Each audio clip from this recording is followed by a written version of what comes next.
বিএনপির চেয়ারম্যান তারেক রহমানের সংসদ সদস্য হিসাবে শপথ গ্রহণ অনুষ্ঠানে যোগ দেন তার স্ত্রী জুবাইদা রহমান ও মেয়ে জাইমা রহমান। আজ মঙ্গলবার সংসদ ভবনে শপথ বাক্য পাঠ করান প্রধান নির্বাচন commissioner CSE AMM Nasir Uddin. ত্রয়োদশ জাতীয় সংসদ নির্বাচনে বিএনপি থেকে নির্বাচিত সদস্যদের শপথ পড়ানো হয়েছে সকাল 10টা 42 মিনিটে। এর আগে এই অনুষ্ঠানে সরাসরি উপভোগ করতে বিএনপির চেয়ারম্যান তারেক রহমানের সাথে উপস্থিত হন তার স্ত্রী জুবাইদা রহমান ও মেয়ে জাইমা রহমান।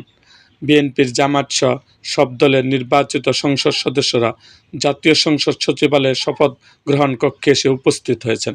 এর মধ্যে বিএনপি জোটের 212 জন এবং জামায়াত ঐক্যের 77 জন, স্বতন্ত্র 7 ও ইসলামী আন্দোলনের একজন নির্বাচিত সদস্য রয়েছেন।